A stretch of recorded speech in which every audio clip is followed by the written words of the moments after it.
All right, the Detroit Lions get more good news after the absolute trouncing of the Seahawks. I don't think the game was as close as it even appeared, and we're going to look at that right now. Here's first bit of good news is that power rankings are reflecting the Lions being one of the best teams in the National Football League.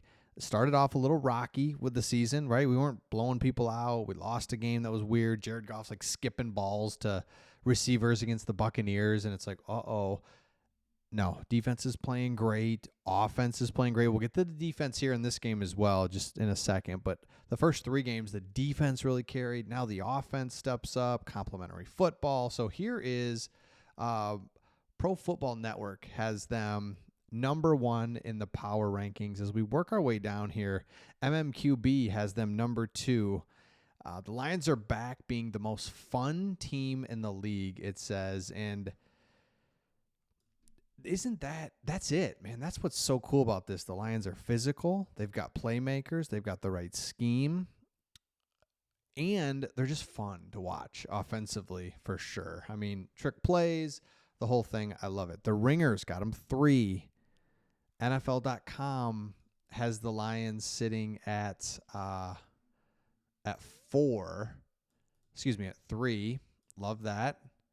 And if we keep going here, Sporting News 3. So I won't go through each one, but I think what I love is the Lions are just getting recognized now, top 4 team, top 5 team. Let's call it that.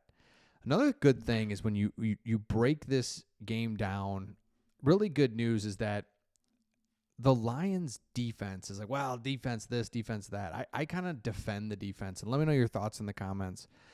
The defense was out there 20 more plays than their defense. And if you look at the stats, you're like, well, they held Jared Goff to only 18 completions, right? The numbers can be really deceiving. You're like, oh, look, they didn't have a 100-yard rusher, the Lions. But we know the Detroit Lions offense was on fire. And you look at Geno Smith, it's like, 400 yards. They had like 55 plays. Our defense was gassed at the end there because we had the long run. David Montgomery had a long run, touchdown right there. Then I think we went 3 and out and then had a 1-play Jameson Williams touchdown. So there was a little stretch there where the defense was back on the field, play after play after play. And then you go against a defense or an offense with Geno Smith, Kenneth Walker, DK Metcalf, Zach Charbonnet, Lockett, Jackson Smith, and Jigba. They got players.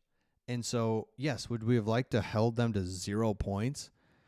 Yeah, that'd be great. Well, look, come on. That's not going to happen. So it's like, all right, we're going to give up, say, 20 points. Well, the Lions defense gave up 27 because there was the safety to 29. So I look at it, all the possessions and all the plays that the Seahawks had, I thought the defense played really well. So we can really hang our hat on, hey, the defense is still doing their thing. Offense really came through. A couple other things of note after this game that's just really exciting is that really the refs. Okay, here's what you notice. These last couple years, you notice we're not talking about the refs a lot because we're not on the losing side and always like that's all you had for forever. For 10 years was just refs this, refs that, and there was brutal calls, but we were always just kind of putting ourselves in those positions because we were down. We weren't very good. So every call seemed to be just brutal. Couldn't overcome calls. Well, the Lions now, so much better, but it did feel like those pass interference calls are such huge calls. I think the Lions had over 10 penalties. Those pass interference calls are just, they're huge. They could be a 40-yard penalty. It could be, 15-yard penalty is a big penalty. These can be anything, 30 yards or spot fouls. So I think they're ticky-tacky, but I also think there's room for coaching and improvement there. So what I was saying about this was, man, I am just so happy to see that our defenders are right up in their grill, playing physical, attached to them. I'll take that all day over wide receivers running free like we've had in years past, just running wide open. Like, who's got that guy? We're playing man up. It's going to be physical, and that's what if you go inside the locker room after the game, that's what Carlton Davis was really upset about, and I don't blame him. So Carlton Davis said, honestly, bro, I can't say what I want to say, and then he goes on to say what he wants to say. It feels like that the refs were on the Seahawks side today. I don't know what I did. Maybe I should take them to dinner. Maybe I should follow them on Instagram. I don't know. But they were calling PIs that are like, I'm not even grabbing. It's touch, bang, bang stuff, which is football, which is battling. DK is a physical receiver. This is going to happen. It's going to happen when you're playing defense and you're next to the guy playing defense and trying to not let him get the ball, right? So I'm good with the defense. I like that we're going to play physical. I love that nothing's coming easy for the Seahawks. That's a good offense, and I get it, right? Gave up yards and gave up points, but for the most part, really good news knowing that, man, I just don't think penalties going to be called like that constantly. So more good news. Next is really the 5 turning points. And I thought this was really interesting. And this comes from a Seahawks article, and I'll just read it to you. But they put together from their perspective what the 5 turning points of the game were. And I think it's spot on. Number 1 was the DK Metcalf fumble. The Seahawks are down 7-0.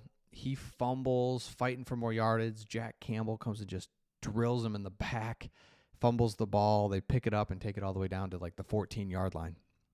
Touchdown a couple plays later. 14-0 just like that. Lions never look back. They're up 1-2 scores the whole rest of the way. The next one was the Jahmyr Gibbs touchdown run to put him up 21-7. I mean, that's like, dang, that's huge. And then the Seahawks had pulled to make it 28-20, and it was like, all right, here we go. Got to respond. And what do the Lions do? Hit one play, 70 yards to Jameson Williams. That's what, like, people can just be over the fact that I don't know, Jamo, I don't know, can he do this? Can he do that? Yeah, he can. He can do it all. He said big plays over and over. That dude's for real. And then here, I think, was the play of the game, and this is really what put it away, was Tyler Lockett was called for offensive pass interference on 4th down. It was 4th and 3. I thought that was a bad call, and Lions get the ball, and that was it. That was 9:18 left in the 4th quarter when that happened. And then finally, with 2:16 left in the 4th quarter, game's pretty much over now when Geno Smith has an incomplete pass on 4th down. This was when he's like, play clock's running down, and just snaps it into his arms, and he's like, oh, and then makes a play. So those were the big moments in this game. So again, let me know your thoughts in the comments. The Lions have 2 running backs that are incredible. Offensive line played well. The new offensive line with Ragnow out allowed us to rest Ragnow for 2 full weeks. Both running backs look great. Trick plays. I mean, it was just the perfect game offensively, and it was so fun to watch. And I mean, when you're just humming around like that on offense, it's hard to beat. So let me know your thoughts in the comments, and we'll see all of you on the next one.